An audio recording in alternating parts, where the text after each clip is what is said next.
오늘의 말씀 에베소서 5장 22절에서 27절 말씀입니다. 아내들이여 자기 남편에게 복종하기를 죽게 하듯 하라. 이는 남편이 아내의 머리됨이 그리스도께서 교회의 머리됨과 같음이니 그가 바로 몸의 구주시니라. 그러므로 교회가 그리스도에게 하듯 아내들도 범사에 자기 남편에게 복종할지니라. 남편들아 아내 사랑하기를 그리스도께서 교회를 사랑하시고 그 교회를 위하여 자신을 주심같이 하라. 이는 곧 물로 씻어 말씀으로 깨끗하게 하사 거룩하게 하시고 자기 앞에 영광스러운 교회로 세우사 티나 주름 잡힌 것이나 이런 것들이 없이 거룩하고 흠이 없게 하려 하심이라. 오늘의 말씀은 아내와 남편의 관계에 대한 말씀입니다. 그러나 그 전에 먼저 교회와 그리스도의 관계가 어떠한지에 대해서 먼저 말해야 합니다. 교회와 그리스도는 그 둘 사이 관계를 가만히 생각해보면 존재론적으로 둘이 결코 한 몸일 수가 없는 그런 상황입니다. 우리가 교회라는 말을 하면 그 말이 참 그럴싸해 보여서 거룩한 곳, 성스러운 곳, 이런 식의 느낌이 들어서 그렇지, 사실 까놓고 말하자면 교회는 죄수들의 집단입니다. 죄인들이 모이는 곳이 교회입니다. 거룩하신 하나님을 대적하고 그 사랑하는 아들을 자기 손으로 십자가에 매달아 죽인 하나님과는 원수 중에 원수지간인 그런 자들이 모인 곳이 바로 교회입니다. 그런데 하나님의 무한하신 은혜와 긍휼로 어떠한 일이 벌어진 것입니까? 오늘 본문의 23절에 이는 남편이 아내의 머리됨이 그리스도께서 교회의 머리됨과 같음이니 그가 바로 몸의 구주시니라. 그리스도께서 교회의 머리가 되신다. 영영 죽을 수밖에 없던 그런 몸뚱이였는데 그 머리가 구주가 되셔서 그 머리가 그 몸뚱이를 구하여 주셔서 그리하여 한 몸이 되었다는 말입니다. 그냥 더러운 죄인 불쌍해서 한번 구제해줬다 하는 정도가 아니라 아예 머리와 몸뚱이가 딱 붙어서 한 몸이 되었다. 그러면 어떻게 되는 겁니까? 이제 죽어도 같이 죽는 것이고 살아도 같이 사는 그러한 존재인 것이죠. 그렇게 하나가 되셨다 하는 말씀입니다. 그렇게 해서 그냥 한 몸이 되어서 어쩔 수 없이 서로 떨어지지도 못하고 그냥 마냥 구질구질하게 살아갈 수밖에 없다 하는 그런 말씀이 아니라 그 이후에 어떻게 살아간다는 말씀입니까? 26절과 27절에 이는 곧 물로 씻어 말씀으로 깨끗하게 하사 거룩하게 하시고 자기 앞에 영광스러운 교회로 세우사 티나 주름 잡힌 것이나 이런 것들이 없이 거룩하고 흠이 없게 하려 하시니라. 하나님의 아들을 죽인 그 피가 손에 묻어있는 이 살인자들을 이제는 물로 씻어 말씀으로 깨끗하게 하셔서 우리로 거룩하게 하십니다. 하나님께서 자신의 영광을 어디에 두시는가? 하나님께서 창조하신 놀라운 우주 만물의 오묘한 섭리 가운데 두셔도 그것만 봐도 충분할 것 같은데 그것을 넘어서서 바로 이러한 우리 자신을 죄인이었던 살인자였던 우리 자신을 하나님의 영광으로 삼으신다는 말씀입니다.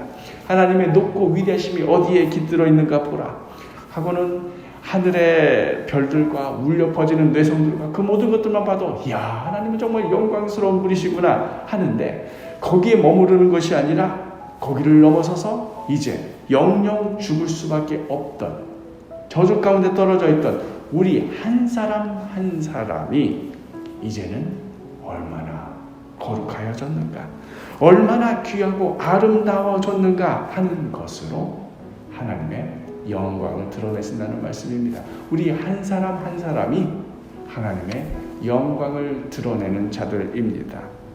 그리하여 티나 주름 잡힌 것이나 이런 것들 없이 거룩하고 흠이 없는 모습으로 우리를 빚어가시고 그렇게 우리를 영광스럽게 하시는 것입니다. 이것이 바로 교회와 그리스도의 관계이다. 서로 영영, 서로 결코 하나가 될 수 없었던 원수 중에 원수지간이었던 자가 이제는 한 몸이 될 뿐만 아니라 그 한 몸이 되어서 거룩하고 영광스럽게 만들어 가신다. 교회와 그리스도의 관계가 그러한 것이다 라고 말씀하면 그래 그런 것이지. 교회가 주는 어떤 단어가 주는 이미지, 그리스도가 주는 어떤 단어가 주는 이미지 때문에 그냥 우리는 의례 그러겠거니 합니다. 그런데 오늘 말씀의 핵심은 교회와 그리스도의 관계가 이러이러하다 하는 것을 전하는 데 머물러 있지 않습니다. 교회와 그리스도의 관계가 그러하듯 아내와 남편의 관계가 그러하다 하는데 방점이 찍혀 있습니다.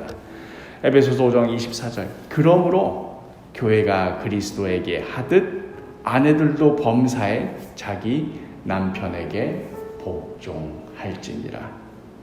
교회요, 교회 다니는 성도들이요, 언제까지 그렇게 순종하고 살겠습니까?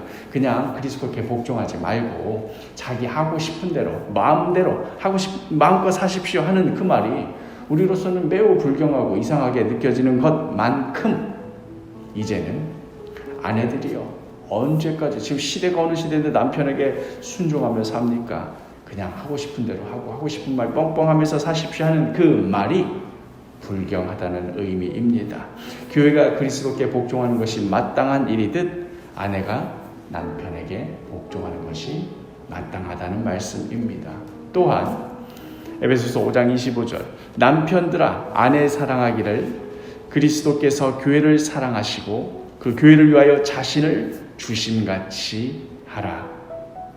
예수 그리스도께서 철천지 원수와 같은 그런 짓만 골라서 하는 죄인들에게 먼저 다가가셔서 먼저 기꺼이 자신의 피를 흘리기까지 사랑하여 주셨던 것처럼 우리가 예수 그리스도 앞에 뭔가 좀 강황성이 보인다거나 싹수가 보인다거나 뭐라도 좀 하는 것 같은 게 보여서 얘는 되겠다 싶어서 그제서야 예수님께서 움직이신 것이 아니라 도저히 가망 없는 여전히 하나님을 향해 저 십자가에 못 박아 죽여라 하는 그 손가락질을 하는 자들을 향해 먼저 자신의 생명을 내어주셨던 것처럼 마찬가지로 뭡니까? 이제는 남편도 때로는 아내가 전혀 사랑스럽지가 않고 이 다른 사람 몰라도 천하의 원수가 따로 없을 것 같은 사람이 바로 아내인 것처럼 보인 그러한 순간에라도 예수 그리스도께서 그러하셨듯 먼저 자신의 피를 흘려 먼저 자신의 생명을 바쳐 사랑하고 먼저 품어주고 먼저 자신의 모든 것을 다 드리라 하는 말씀입니다. 사랑하는 사도교회 식구 여러분, 2023년 사도교회 표어가 건강한 가정, 한몸된 교회입니다. 사실 이 표어 안에는 먼저 부부관계가 어떠해야 한다 하는 것들이 암시되어 있습니다. 가정회복의 출발점이 부부관계가 어떻게 회복될 것인가 하는 데에 있습니다. 먼저는 예수님께서 교회인 우리를 어떻게 사랑하여 주셨는가? 그리하여 우리가 예수님께 어떠한 모습과 어떠한 자세로 살아가야 하는가 하는 것을 깊이 묵상하시기를 바랍니다. 그리고 나서 바로 그 관계, 그 교회와 그리스도의 관계, 그 관계가 고스란히 재현되는 것이 부부 관계임을 명심하시기를 바랍니다. 아내는 남편에게 순종하고 남편은 순종하는 아내에게 생명을 바치는 것 정도가 아니라 불순종하고 원수 같은 아내여도 먼저 자신의 생명을 바치는 것이 마땅함을, 이것이 성경이 가르치는 올바른 부부의 모습임을 꼭 명심하시기를 바랍니다. 그리하여 2023년 새해 부부 관계가 아름답게 회복되고 그리하여 가정이 건강하게 세워지고 우리 표어와 같이 건강한 가정, 한 몸된 사도교회 되는 그러한 2023년 되기를 간절히 소망합니다.